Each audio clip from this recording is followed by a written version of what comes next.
Yeah, he asked, do you ever encounter dogs that you think you're giving a good target, you think they have good targeting skills, and yet they're biting close to the tug or biting your hands because they want to move you off of the tug? There are dogs that learn to try to bite your hands to get you to let go of the tug. There are kind of dicky dogs that basically say like, hey, if you're trying to out me, it usually starts happening during rule making. So it usually doesn't happen until you start teaching outs and stuff like that, and they don't want to.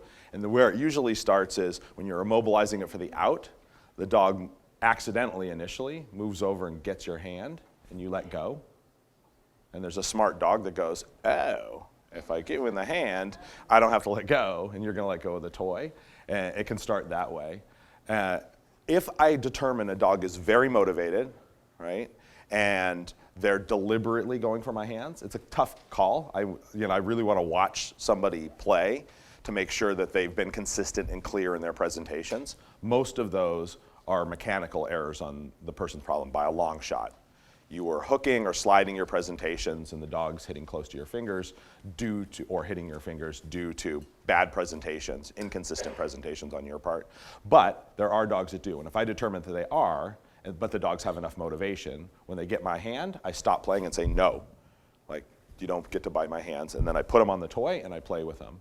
But if you do that with a dog that is not deliberately biting you, you inhibit them a lot. They start going, ooh, you don't want me to bite, you don't want me to play, when they hit you by accident. And there are dogs that have enough motivation that you can make them a little careful about their playing. You can say, slow down a little bit, think about what you're doing, don't be too reckless, and they still have plenty in the tank, right? There are other dogs where you are operating in a range where you don't want them to have to hold themselves back at all. They don't have enough motivation for that, and you can't take 3/4 of what they have to offer you and still have it be productive.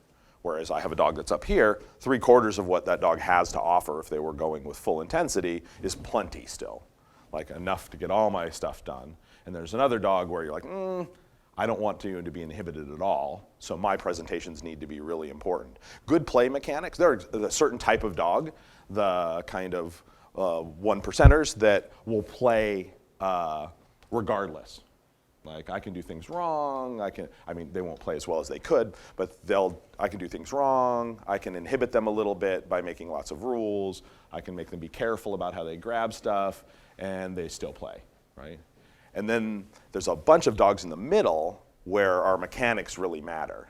The dogs that can be successful, they're walking the line between being very successful and having some issues based on those mechanical things. But if I do determine that the dog's trying to get my hands, not this isn't an accident anymore, or they're biting here and they're deliberately moving over, then when they do that, I'll say no, and I'll stop playing, and I'll make them put them on the center, and you only get to play. It's a little like, I treat it very much a little like when they bite the string. When I determine a dog is playing with a ball and a string, and they're good, they know it, I've shown them what to do, and they're deliberately grabbing the string. As soon as they grab the string, I stop, out, I put them back on the ball, and no play happens unless they're on the ball, and they'll do the same thing. I usually don't no mark them biting the string, I just stop and out them, but it's the same principle. I no mark them getting my hand, no, play, there, and we go. And usually you stop, it's pretty uncommon. The moving over on the outs to chomp your fingers is kind of common sometimes.